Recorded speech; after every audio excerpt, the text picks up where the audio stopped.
Let's see. I've even got a new setup here. So we are live stream. Good morning, Julie. How are you? Good morning. I'm great. How are you? I'm great. I'm great. I'm having a good week. Good week. Lots going on. Is it Thursday already? It's Thursday already, Yeah, I've said that like 5 times today. which is why we're here. Because we're live every Thursday. Yeah, So we're live every Thursday. Our videos are up on YouTube as well. And we've got a couple that are really popular. So, I so haven't yeah, checked. I'm, Which I'm ones are the glad most people are popular? interested in the content.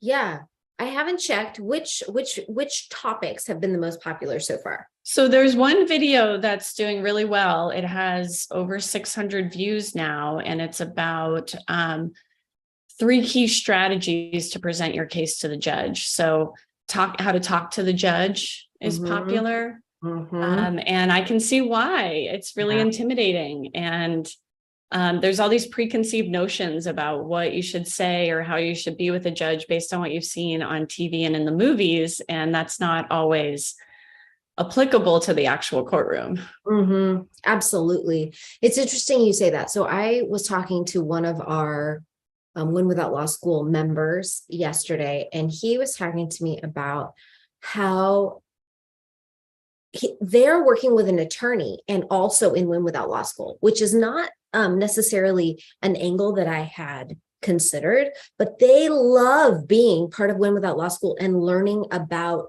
the legal process from the school perspective. And they said that it makes it a lot easier to work with a lawyer because they know more now about how the lawyer's thinking about things, how they're filtering information. And so it's making them more organized and spend less money with the lawyer. I hadn't even thought about that. Yeah, that's a really great point, because instead of paying 200, 300, whatever per hour to get all of this back information about how things work and the law, you can get that from us and then utilize your lawyer in a whole new way. So yeah, that is a really good outcome that I hadn't anticipated either. I love that. That's my favorite thing.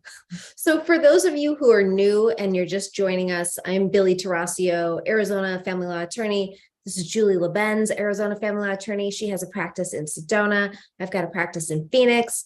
And we also have a really cool project that we were just talking about called Win Without Law School. That is our joint project. You want to talk about that just for a minute?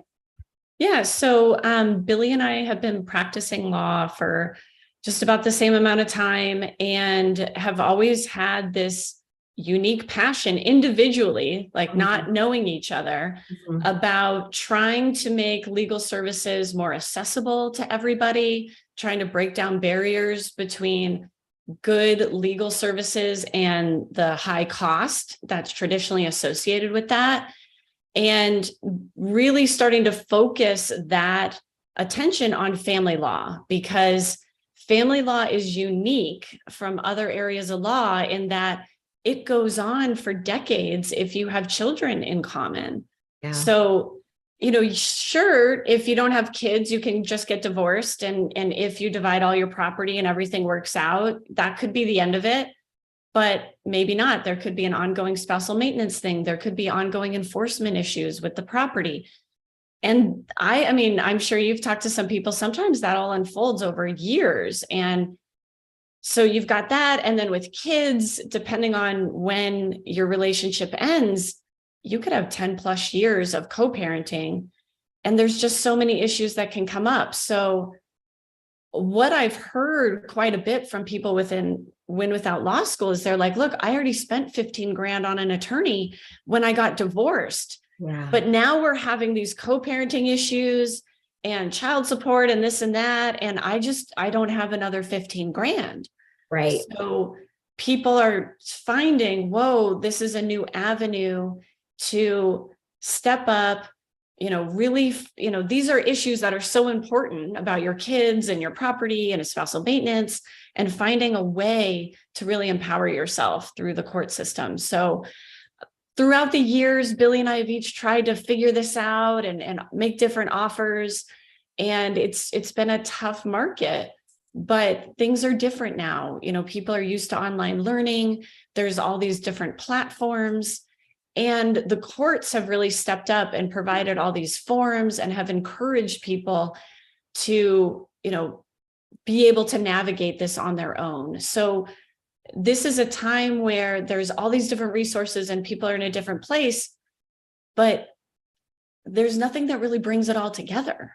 And there's nothing that really takes you through from start to finish, especially from all these different angles, divorce with or without kids, custody. If you've never been married, but you have kids together and you need to get papers in place, or you've already been divorced, or you already have custody established and you've got some sort of post-decree or post-order issues.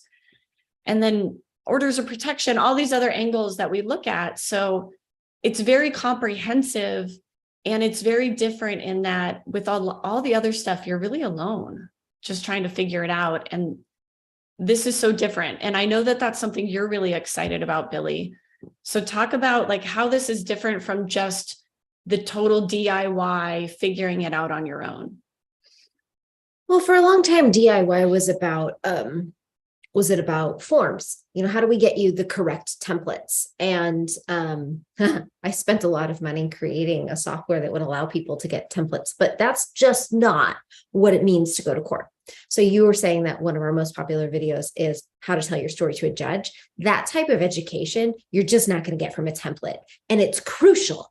I was interviewing a podcast guest yesterday, and she was in court for 10 years. And she talked about how the first time she went to court she made a huge mistake and it didn't go well for her. And so she ended up settling, and she learned a lot. And over the 10 years, she learned how you have to show up in court. That's what Win Without Law School teaches you, the law and how to do it. So it's fantastic. Courses are recorded and live. You can take them either way, and our special for the year, $297, ends at the end of January. So you can always get on our list for free, winwithoutlawschool.com. Go ahead and register. Now for today, every Thursday, Julie and I are live. We've got a topic. You ask us questions. For those of you on TikTok, you can head over to our Facebook group, Decode Your Divorce Support Group, if you want to get in there. This is live. You can also ask questions here. Brianna, who you can see on the screen, will feed us questions, and we will answer those after we go over the topic for the day. Now, remember, Julie and I can't become your lawyer this way, and our advice, while probably applicable no matter where you live, we're talking specific to Arizona law. So with that being said, today's topic is how to get organized for court. Kind of a big topic. Yeah. And really, how do you stay organized throughout your case? Because you don't want to start the organization process right before your trial. Oh. And there's really two parts to this. There's managing the documents, but then there's also managing deadlines and time. And a lot of people don't understand how important the deadlines and timing is. And that's one of the key elements, because there's all these strict rules in the law where if you miss a deadline, you can be completely out of luck. Of course, there's a chance you can get some leeway and this and that. But from a lawyer's perspective, we're always looking to minimize the amount of potential issues to have to deal with. Definitely. And so the more you mess up on that stuff and have to go in and beg the judge for mercy, so to speak, the more time you're eating up. It's just, there's just more complication than you need to have. And there could be a lot of risk in that you could end up not getting to argue certain things or not getting certain evidence or witnesses in. So the timing is really important. And so number one, I really encourage people to calendar deadlines. When you get an order from the court and there is a specific deadline, that should go on your calendar, be it on your phone, on your written calendar, whatever you use. And then an insight or bonus tip would be to calendar 10 days in advance, a reminder to yourself, hey, that court deadline's coming up in 10 days, and you can kind of check in and see where you are as far as being able to comply with that deadline. So, and some deadlines are in your court documents. They will tell you a specific deadline, and other deadlines you have to figure out based on counting. So I'm glad that we're talking about this because people don't think about this. It seems super basic, but it's not. And people do mass deadlines and they might think to themselves, it's okay, it'll all work out, because in life, deadlines are sort of wishy-washy. And in law, they're not wishy-washy. And if you blow some of them, you're SOL. Yeah, and we don't count things normally Oh, that's in the law, true. and even lawyers mess this up. Yes. Okay, that's like how confusing this is. And sometimes I even have to ask the judge, I just want to confirm this is going to be straight days, this is going to be court days, depending on what the order is, just so I'm crystal clear and I can give a clear instruction to my staff. But we have this rule in the law, which is actually so reasonable and totally makes sense once you understand it, but just on its face, it seems absurd. So if you have some sort of deadline and there's less than 11 days involved, then you count business days, days the court's open. So you don't count weekends, you don't count holidays.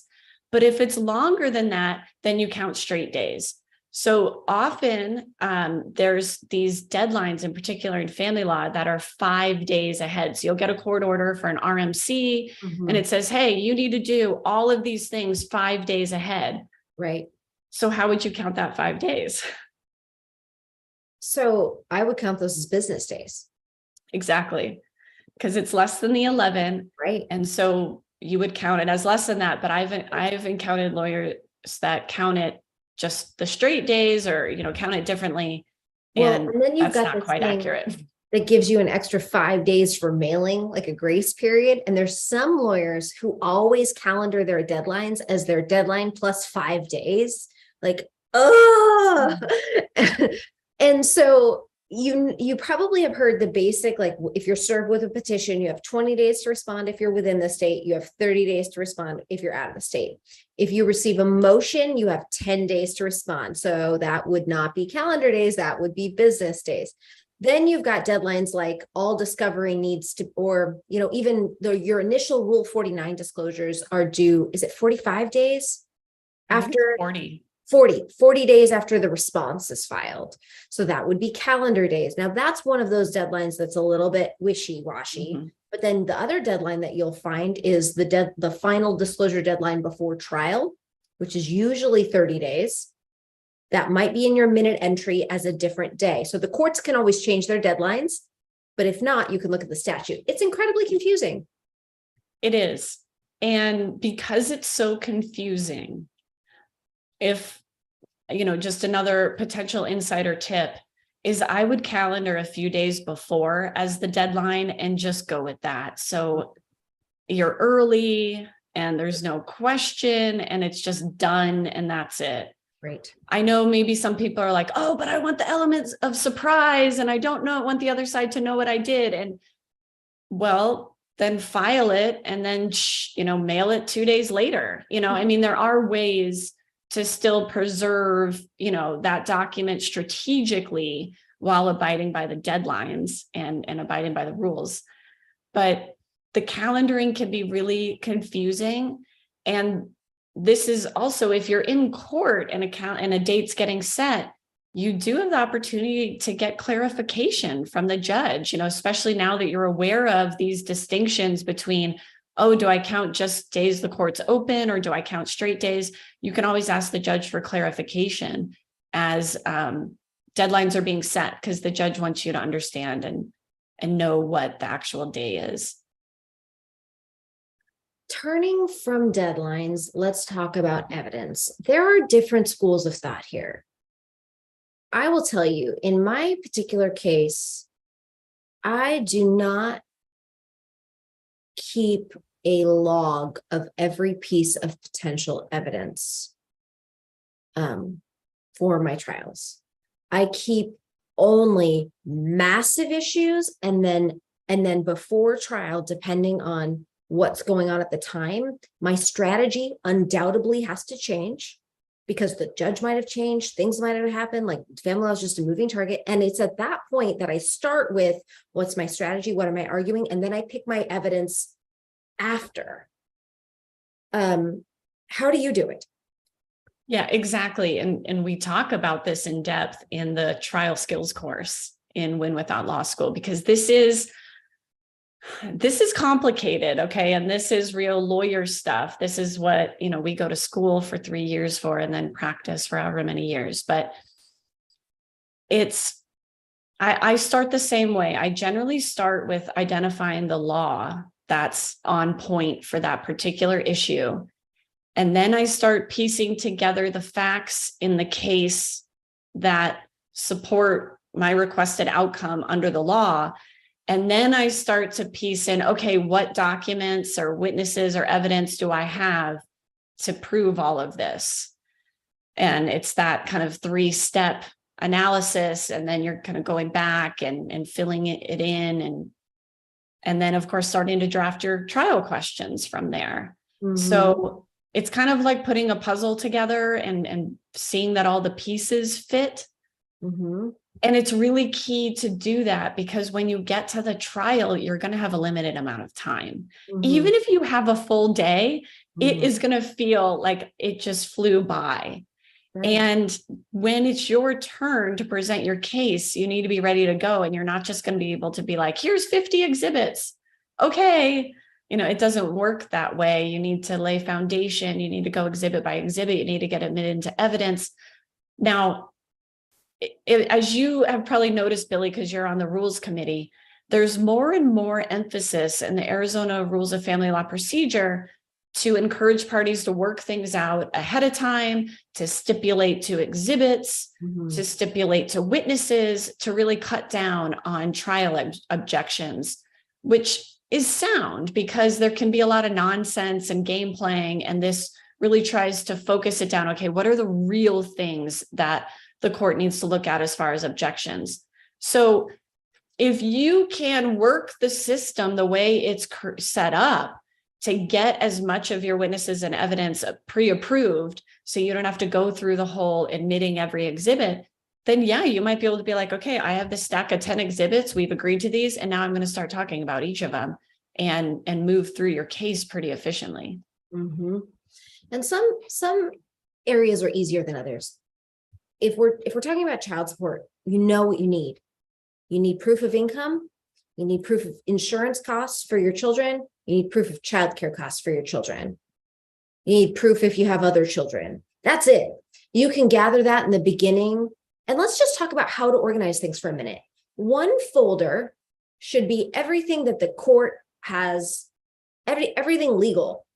Your legal pleadings that you've filed, that they've filed, motions that they've filed, responses that you've filed, RMC statements, disclosure statements. One folder or file should be all of those legal documents. Right. And so that can be hard copy, that can be electronic. Right. And it should be chronological. Yeah. Yeah. And so that's a great point. So while you are in your case, you want this. You don't really want to rely on your lawyer for it. If you've got a lawyer, you want this. So figure out what works for you. Is it paper? Is it electronic? And keep that separate from potential evidence. Then when you're gathering your potential evidence, first you start with the issues. If I know child support's an issue, I'm going to want all of my child support evidence together. I know what I need to prove my child support case. That's easy. The other factors are much harder. Spousal maintenance is harder. Custody is harder. Property division can be easy, can be hard, but I want to keep all of those potential pieces of evidence and issues separate. Right. So you've got your pleadings, and again, either electronically, which means you're going to bring your computer to court and make sure everything's all set up for that. Or you have your hard file and tabs and organized and summary sheets and all of that, because if you just have a stack of papers, it's not going to be user friendly. You can put it in a 3-ring binder with, file folders in between. That's one way to do it. You can use tabs on the side of the pages and number them, and then have a master list of all the numbered pleadings. So those are some things to do. And of course, some cases you won't have a lot of pleadings. You got a post decree case. They're only there might be 5 to 10 pleadings. So it's not always going to be a massive thing. In some cases it will, others it won't. So you've got your pleadings. Then you've got your discovery and your disclosure, which is a whole nother stack of paper. That's not what I mentioned. When I mentioned potential evidence, that doesn't even count what Julie's talking about. I'm glad you mentioned that. And then you've got your trial stuff, your trial outline, your pretrial statement, your exhibits, the other side's exhibits. And this can, having a notebook that is your trial notebook that has everything that you want access to during the trial is really great. And just because you filed your exhibits with the court doesn't mean that's the end. Like, you should still have a separate copy of your exhibits and the other side's exhibits to use during the trial, because the one you filed with the court is going to be with the witness. Mm-hmm. And if you want to look at it, you're not going to, it'll be awkward to go up to the witness stand and come back, and it's going to take up time. And then you're going to feel, oh my gosh, I'm doing this wrong. And it's just going to be all weird. So you need to have your own separate set to look at and reference. And the same with the other side's exhibits. When they say, oh, I'm at exhibit 20, you want to be able to see what exhibit 20 is and what's going on, and see if there's any objections or cross-examination questions or anything like that. So it's a lot, but being organized makes it so much easier than if you aren't. Yeah. So Julie was talking about trial notebooks. That's one way to go. You can find examples of those online. What I do is I've got my online files that are already set up with the court documents and the disclosures. My exhibits and my pretrial statement, I put into one document in Adobe, bookmarked on the side with the exhibits named. And then I try to group my exhibits by issue that I want to touch in order. So that works really well for me. And then I have a different PDF with the other sides.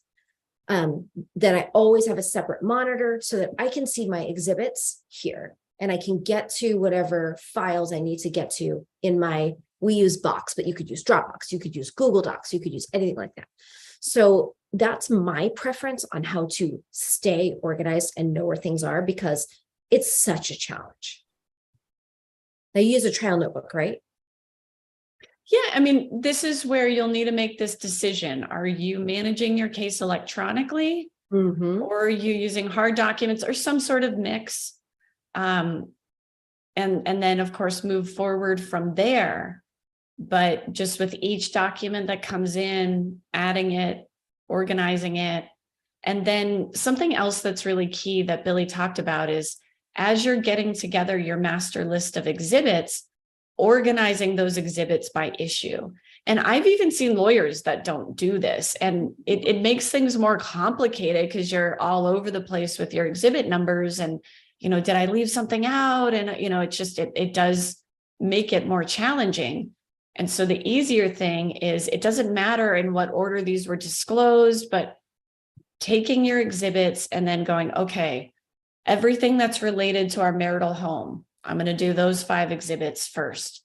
And then everything that's related to our bank accounts, I'm going to have those couple of exhibits next. Credit card debt. Okay, I'm going to group those together. All right, now I've got my proposed parenting plan. I'm going to put that in, so going issue by issue and having each document related to that issue together, that also helps you guide your storyline as you're presenting your case to the judge, because you can start following your exhibits as well. Okay, now we're going to talk about this issue. And so that can also help you just really present an easy to understand presentation. One question I saw over here is, how do I know what evidence I should be giving to my lawyer along the way in the case, which is a great question. What do you think, Billy? It's such a great question that both Julie and I punted at the same time. We want to be kept in the loop. I do. I like being kept in the loop. I like living your story with you. And at the same time, it doesn't make sense for me to take a ton of time to comb through all the details. So I don't have a super black and white answer. I want to know all the majors, anything major that happens, I want to know. But the day-to-day or the more of this, or let me show you again, and he did it again, and let me show you this, and this is another example, that's not as helpful. Yeah, I think it is a good starting point is to sit down with your lawyer and be like, okay, what are our issues? And then touch base with the lawyer on each issue. Okay, what type of evidence would be helpful here? So at least you have some guidelines about what you're looking for. And then, be gathering that and sharing it as you go along. But you're going to have to be cognizant. If you're going to send your lawyer 300 pages of text messages, you're going to need to pay for them to read those. And that's expensive and time consuming. So not a good idea. So really that's where you need to be a bit more strategic, where I can see where you're like, well, I don't know what's relevant or not. Well, have this conversation first and get some guidelines about what's relevant and make notes, and then take that into these 300 pages and start separating out some things. And, looking at that for everything. Also, I've even had some people that get so heated up on issues that are already resolved, and they're sending me stuff on issues that are already resolved. I'm like, you don't have to keep doing this. It's done. And there's nothing we can do to change it. Like if we've settled a certain part of your case, it's over. Yeah. But it can be hard. It can be hard to know, to navigate. So I don't know if that answered your question, but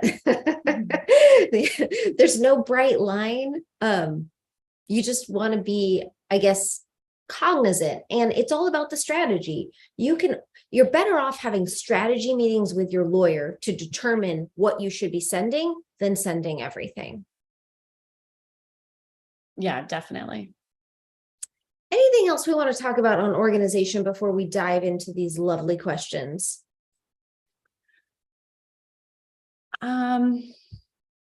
You're really going to impress the judge and the other side if they have an attorney, if you're super organized. It's just going to be extra bonus points. Yeah, it's a great point. It updates and upgrades your credibility. So what an easy way to tip the scales. Just by being more organized, you are more credible. That's just such a good point. Yeah, you really stand out in the eyes of the judge, and you can really dazzle the judge if you can come in and be really organized and professional as a self-represented party. It can be really powerful. Right. And that's just preparation. That's just caring. Now, not all of us are super organized by nature. So then you may need to put more effort into it, or you may need to enlist the help of a friend, or hire a personal assistant, hire a virtual assistant. I know this sounds nuts, but it's way cheaper than paying your lawyer to get you super, super organized. So just think outside the box, about what is best for you. And it doesn't have to be the same thing that works for everybody else. Yeah. And just keep in mind too, some cases, there's not going to be a ton to organize. Yeah. It really just depends on what you're dealing with. Some cases, yes, there's going to be a ton, like a divorce with a lot of assets, or, a lot of kids. I mean, there can be a lot, but a post decree request to change child support, that could be very straightforward. So, just don't get too overwhelmed at the outset, because you actually might be facing something that's relatively easy to organize. All right. So one question I've got here is, I'm looking to file a motion for post-decree temporary orders. My trial isn't until March 27th. There's no specific form for that. And what if my trauma is interfering with my capability to defend myself and properly build my case? Yeah, that's very, very real. He has a lawyer. He keeps lying and bullying me. It's been 5 years. It's hard. Okay, there's a lot here to I was just going to say, there's a lot here. There's a lot here, but it's such a great question. Let's just take it one step at a time. You want a motion for post-decree temporary orders, and your hearing is scheduled for March 27th. Julie. This is a very difficult area, because with your trial being what from the court's eyes is very soon. From your eyes, it may seem like it's eons away, but from the court, this is like it's tomorrow. And so if you're going to file a motion for temporary orders, number one, if it's not expedited or on an emergency basis, there's a high likelihood it won't be heard before your actual trial date. So unless you have emergency grounds or some very compelling reason, maybe short of emergency, but at least to get expedited relief, it's likely not worth your time. And if the other side has a lawyer and you don't, you also face the risk of being ordered to pay their legal fees if the court thinks that you're just being litigious or unreasonable by filing that type of action, again, in the court's eyes, so close to your trial date. Right. Absolutely. So March 27th is not a long time away, because if you think about it, if you file a motion for post-decree temporary orders, they have 10 calendar days to respond before the judge will even consider setting a hearing. Then when the judge sets the hearing, it's usually far out. So unless you've got an emergency, it's probably not worth doing. And it's probably worth focusing on what you want at that March 27th hearing. In terms of the form, you can change a pre-decree motion to a post-decree motion. Now, the rule is slightly different. The rule that you're going to cite is slightly different. And you would find that rule in the rules of Arizona family law procedure. But there's nothing saying you have to find or use a pre-built form. You can create your own based on what you find online. And as long as it's close, it's not going to get kicked out. Yeah, Now, I'm curious what relief she's requesting, because in the Maricopa County Superior Court forms, there are post-decree temporary order templates. So I don't know if she's just not finding one because it's not naming the type of relief she's requesting. So I'm not clear on why she's not finding the form. That's true. To my knowledge, all those forms are there. But your point is completely right. Of course, it can be more challenging to create your own form. Like for you and I, it's like, oh, piece of cake, create my own form, no problem. Words. But I know for others, it's a bit of a daunting task, and having the fill in the blank forms is a lot easier. And they're there and as post decree requests. So I'm not sure what kind of relief she's seeking. Next part of this question: what if my trauma is interfering with my capability to defend myself and properly build my case? He has a lawyer. Okay, so the trauma is interfering with the ability to defend yourself. So I think that you need to take it in context. So yeah, along the way, as your case has been unfolding, that can be your experience. But can you find a way to prepare and get confidence at the trial to show up in a different way at that point? Without more details, it's hard to get into any other guidance on this point. It's real. And unfortunately, the court's not going to give you any leeway on this. Oh, I missed a deadline. I'm sorry. I felt under attack and I can't focus. And court's like, sorry, so you're not going to get sympathy from the court. And it's a tough one, but it is, it's like post-traumatic stress disorder, just a lot of trauma and triggering that can go on, and that can make it difficult to focus and, represent yourself in a constructive way. Yes, it is one of the reasons why even lawyers hire other lawyers. It's hard to represent yourself ever, even if you know what you're doing. It's hard to represent yourself. If you've got trauma going on, and it's interfering with your ability to represent yourself, you have two options. You either figure out how to treat that trauma so that you can gain the capability of representing yourself. You treat the trauma, you join Win Without Law School, you practice, you prepare, you over prepare, and you overcome the detriment, or you hire somebody. Because showing up, like Julie said, showing up and saying, this isn't fair and I'm triggered and I have trauma, it's the opposite of the credibility we talked about. It just is. And I'm not saying it's fair, but it is. We know this system, we know this culture. It's not going to be good for you. The other thing to consider is that the writer, I'm assuming it's a female, she is in a victim position. Mm-hmm. You know, I'm under attack. And so I would invite her to consider stepping out of the victimhood position. I'm not at all saying she's not justified in how she's feeling or that she isn't a victim, but it's a completely different approach when you're feeling that victimhood versus saying, no, I'm going to be empowered. And it is a choice to make at the end of the day. Yeah. Mindset is critical in family law. It just is. From the very beginning to the very end, your mindset is something that you should be aware of, constantly checking in on, constantly like reevaluating where you're at with yourself, because it's such an emotional journey. One person is asking, I've been in court for over a year. I have a court date in April. One of the things that we're asking for the court is no overnights if there are violent convicted felons around. Have you ever argued this? The ex has a new girlfriend who has 2 violent felonies and was released from prison. Is it a reasonable request? It's a reasonable request, but enforcement's going to be tough because you're leaving the discretion to the co-parent.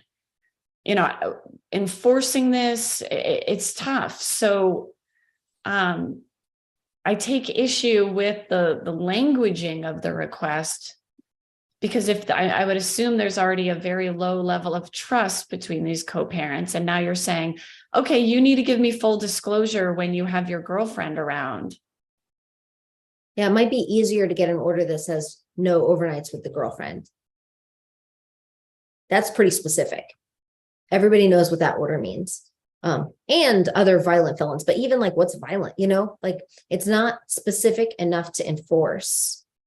But it is. I would even be saying no overnights. That would be my starting point. No overnights with dad. Alternatively, if he has to have overnights, then we need some restrictions to keep these kids safe. But sure, if he's going to choose to associate with people who have these convictions and who pose a potential threat to our children, then no overnights. Got it. This concept of taking alternative positions is advanced, but it's very strategic and can be really helpful, because you can ask for that more extreme position, but then say, but alternatively, if judge, you're not willing to go that far, then let's do this. But my first position is let's go that far because it's justified here. And if you just stick there, the judge might be like, oh, you're going too far. You're motivated by other stuff. But if you show, no, I'm open to other things, judge, if you think it's sound, but I don't think so. And this is why. I think that's brilliant. I think it's a brilliant point. It's something I wish I did more. And I know that I've watched other people and consulted with other people who've gone in and they've asked for something that they thought was perfectly reasonable. And then they haven't gotten it and it's screwed up everything. Like I remember one of my former clients was asking for a change on Thanksgiving, because I think that the other party had every Thanksgiving and they had every Christmas and they wanted to go or whatever, and they wanted to change one of them. And instead they got that one change, but then they still lost out on every holiday from the other one because it wasn't modified. So you have to think through, if I don't get what I want, or if they get what they want, what else must happen? Or what else must I ask for? So I think building in more of in the alternative is just a really good idea. All right, what can I do if the other party does not send me exhibits and then tries to use them in court? Object. Yeah, you object. And be prepared with a timeline. You know, judge, this was our exhibit deadline. I didn't receive anything. As you can see from the court record, nothing was filed. And now they're just trying to, and this is a attorney term. Now they're trying to engage in trial by ambush, and this isn't fair. Yep. Absolutely. Objection. take our trial skills course. We'll teach you all about objections. They're beautiful and wonderful and fun. Is there a process for custody when a 15-year-old decides to live with dad with court-ordered visitation? I don't know how we unpack that one. Is there One a more time. process for custodial when a 15-year-old decides to live with dad with court-ordered visitation? Oh, so dad's ordered to only have limited parenting time. Let's call it court-ordered visitation. So limited parenting time. And the 15-year-old wants to go live with dad. And this person is wondering what they do, I think. Okay. So this is where you're looking at modification or enforcement. Are you in agreement to change the parenting plan so that the 15-year-old can live primarily with dad? And if so, what schedule do you want? When would you see the 15-year-old if things are changing? Alternatively, if you object and you're like, no, that's not best, he just wants to go there because dad has no rules, or, whatever the situation is, then you're looking at an enforcement action. And, this is where we've got the law and then you have real life. Because you can come in guns a-blazing and seek enforcement and get the relief you're requesting, but what's that doing to your relationship with your 15-year-old in the meantime? Yeah, this is tricky. I think managing teens and their desires is tricky.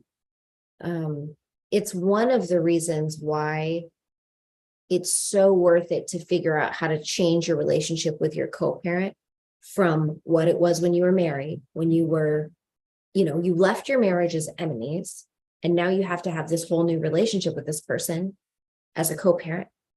And if you can successfully work hard to change that to something that is manageable, you're less likely to face your team being pulled between the two of you or manipulated by the two of you. Right. Because kids know how to manipulate.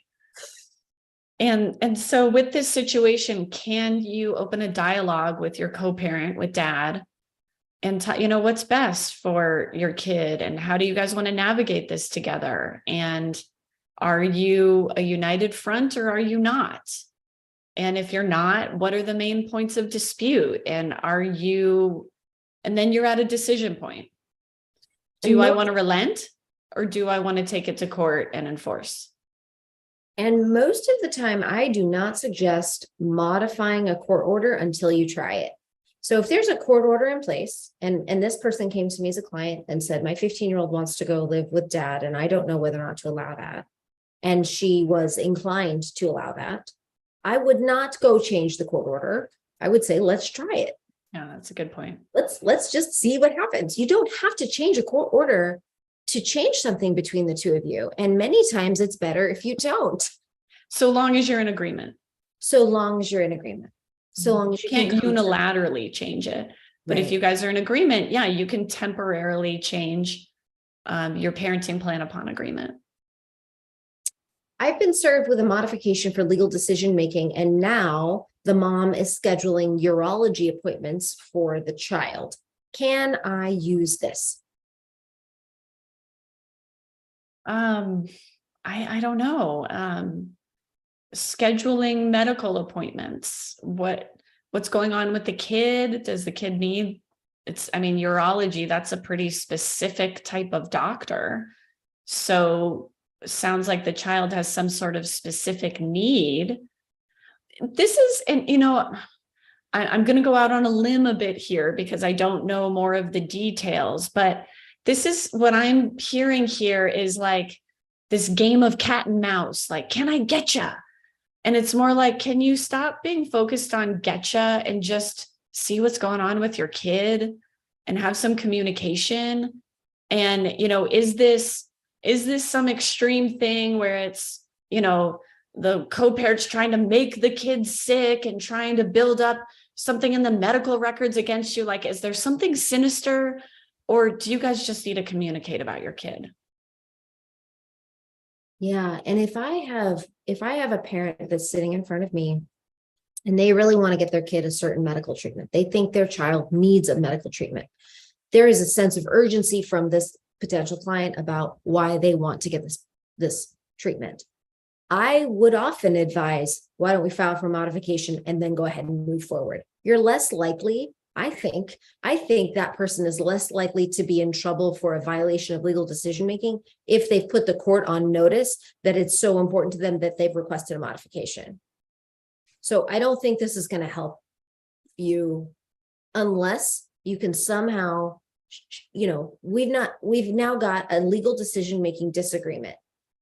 Mom believes in one treatment, dad believes in a different treatment.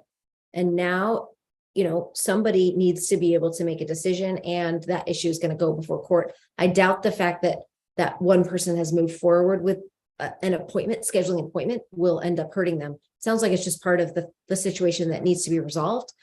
And is there a way to resolve it? Yeah, and scheduling an appointment alone, you don't necessarily have to have an agreement just to schedule an appointment.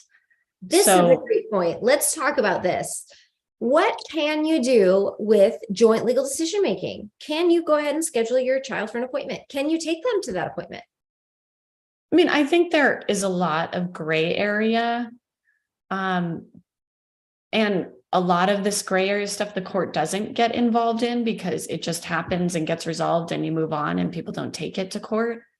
But from my perspective, yes, you could get a consultation, you can get an evaluation, but if you're going to put a child on medication, if you're going to go any step further than that, you likely need some buy-in.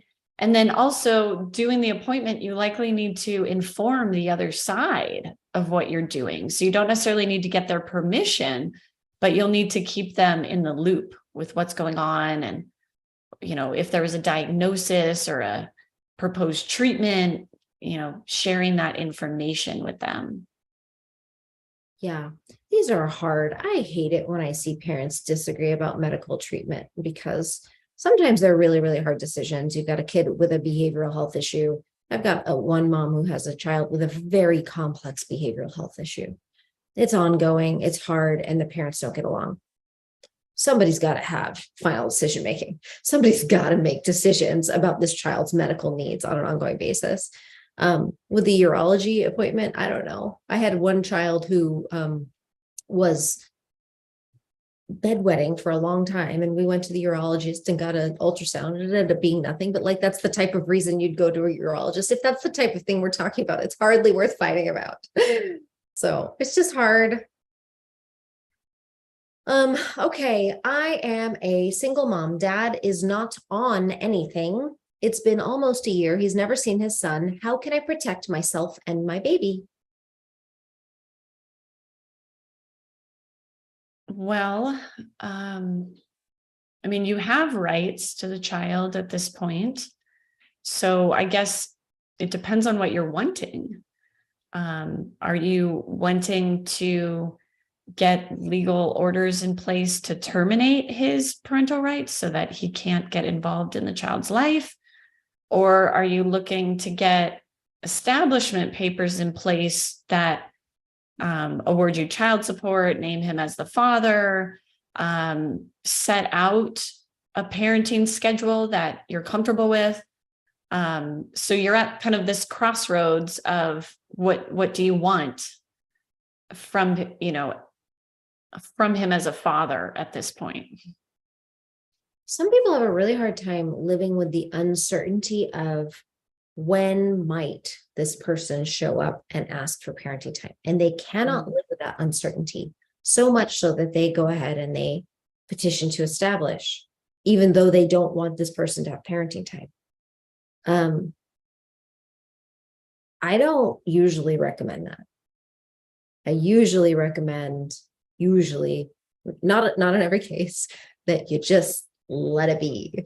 If he hasn't shown up in a year, he doesn't have rights. He does not have rights.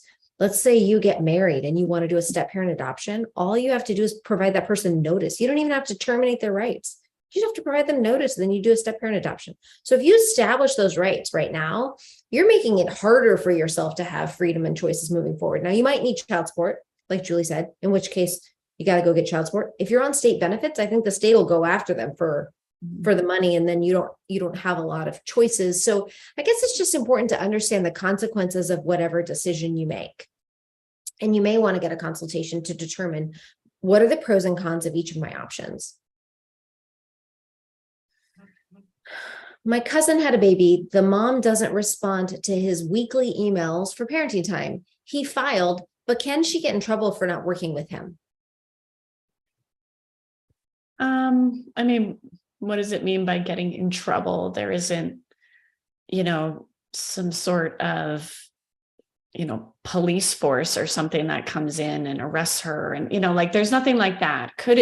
Is it a factor that can be used against her if the case went to trial? Yes. It's part of Arizona's best interest standards, number 6, which parent is most likely to allow the other parent frequent, meaningful, and continuing contact. There is a catch on that, in that you can deny contact if you have reason to believe that parenting time would expose the child to domestic violence or child abuse. So, of course, there's a question about why she's denying him time. If there is any sort of domestic violence or child abuse allegation, that would need to be dealt with. But yeah, it's a kind of a sad situation, but it's something where I would keep asking. I'd keep asking, I'd keep making proposals. And if he's filed, it sounds like he also needs to request a temporary order if that's not part of his initial filing. Next question. Should you force your kid to go with the other parent on the other parent's parenting time if they do not want to go?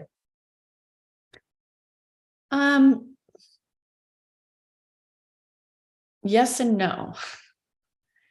If there's a court order in place, which it sounds like, because you're saying the other parent's parenting time, so it sounds like that's court ordered, then yeah, you do have a legal duty to look to follow through. Of course, there can be grounds to withhold the child. And so it sounds like there needs to be a bit more legwork done here, having a conversation with the child, about why they're expressing these concerns, having a conversation with the co-parent about it. How can we work together to make this child feel safe? What's going on here?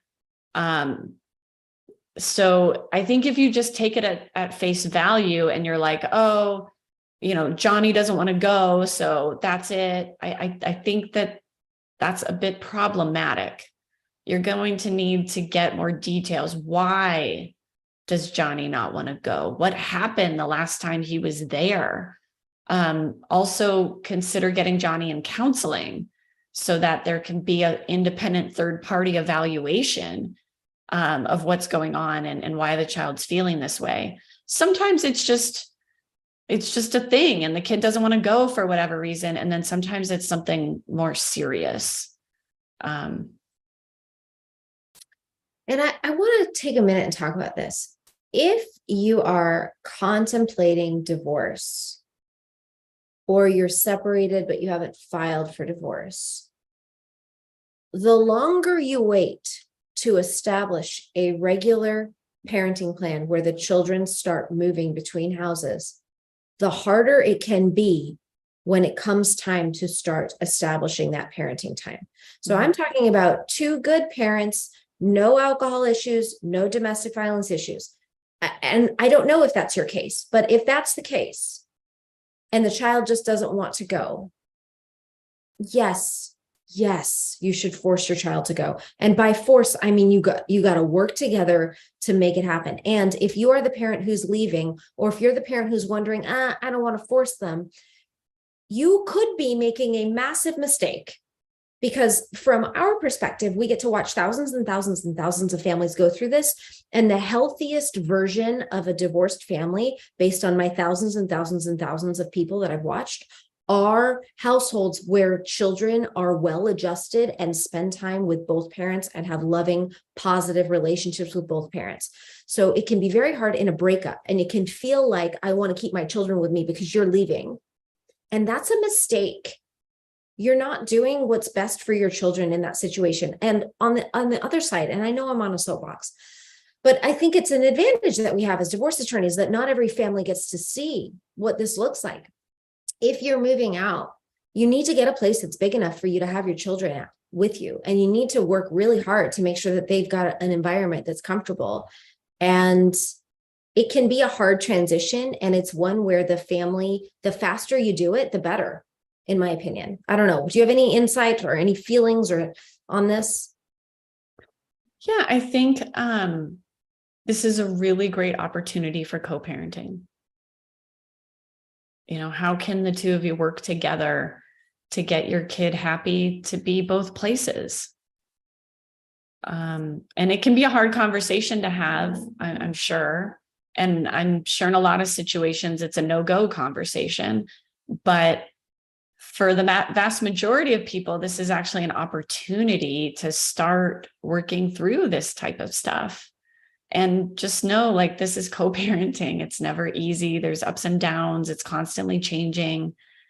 And certainly the child's feelings need to be validated, but it also needs to be made clear that the child doesn't get to control the schedule. Because if you open that door, the child is just going to run with it. It's really important that you don't let your children think it's up to them. I think ever. Be the parent. They need you to be the parent. And if it means that you're withholding your child because that's what's best for them, make that decision, but don't give that to them. What you do at that point is you create a loyalty bind. And we need to be very cognizant of parents as that we're not creating loyalty binds. We don't ever want to say to our children, I missed you so much while you were gone. I was so sad that you weren't here. Don't do that. It's emotionally manipulative. It's not okay. It's really not. So it's a complex question, whether or not you force your children to go. It is. Should you mention a history of domestic violence in your divorce agreement? If both parents agree, even with domestic violence, I'm giving him visits and I want him to have time as long as it's healthy. So should she document this history of domestic violence? So, this is a complicated one. With domestic violence, number one, there's presumptions related to decision making. She talked about parenting time, but there's certain presumptions there. So, you know, I don't know if she's seeking sole or joint. If she's seeking sole decision making, I think it is important to put in the domestic violence background. If you're saying joint, but there was domestic violence, I think going forward, the court's going to be like, yeah, but you guys did join and it seems like you worked that out. Like, I don't know if it would be as strong. As far as parenting time goes, the law talks about looking at, okay, there was domestic violence, but how can we put any potential restrictions on parenting time to make it safe? Or do we need any restrictions? And so if you're agreeing to 50-50 parenting plan with no restrictions and you're saying, but there was once domestic violence, I don't know if going forward it's that powerful or not. Now, if you're anticipating that your co-parent's going to commit further domestic violence, sure, you could document that. You're also facing a situation where if you're looking at a consent decree, you may not be able to get that in there and get the other side to sign. So you may have to take a practical approach, like, okay, you know, do I just want to get this done, even though it's not perfect? But, you know, I think you got to look at this big picture. What is the purpose? What are you thinking? How would you want to use this potentially in the future?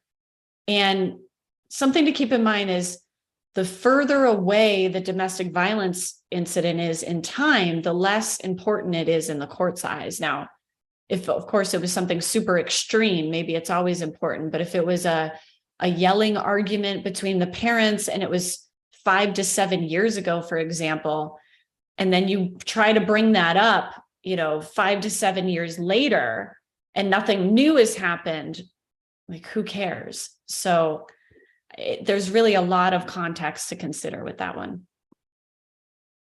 I agree. And sometimes when I'm working with parties that have had domestic violence and I'm crafting a consent decree, I'm very, very careful with the language, because sometimes you need the agreement. So you can't go make it super explosive. But you also want to document if you feel like there's potential for issues moving forward. So it is tricky. The last question I want to chat about is an important one, and it goes back to what we were saying about should you force your children to go? And the question is, well, who decides what's healthy parenting? So I said, when you've got two healthy parents, no DV, no alcohol. And this person's saying, who decides what's healthy? And I think what's important is the court is not choosing which is the better parent. Yeah, I mean, it's a objective standard or subjective, excuse me, of what's healthy and what's not. Yeah, there's so many gray areas. It's really tough. But you had a child with this person, you're going to have to figure it out one way or another. And it's not necessarily this battle between which parent is healthier, but how can we co-parent together in the best possible way for our children? And you're likely going to disagree along the way quite a bit. One question one way I've heard people describe it is like, are they a normal range parent? If the normal range of parenting is down here to up here, if they're in the range, then the current belief of the court system is that they're healthy. They're healthy to have parenting time. They should have unrestricted parenting time. They should have as much as possible, even if you're way up here and they're down here. But if they're outside the range, CPS could get involved. They're dangerous. They're making dangerous choices. They're neglectful. They're abusive. They're not providing what the child needs. That's when they're not healthy. So when people say who decides what's healthy, they're usually talking about a normal range parent, in my experience. Should we do one more? Nope, I gotta go. Okay, all right. We'll see you later. Thank you so much, Julie. All Thanks right. for being here. Bye. See you next week.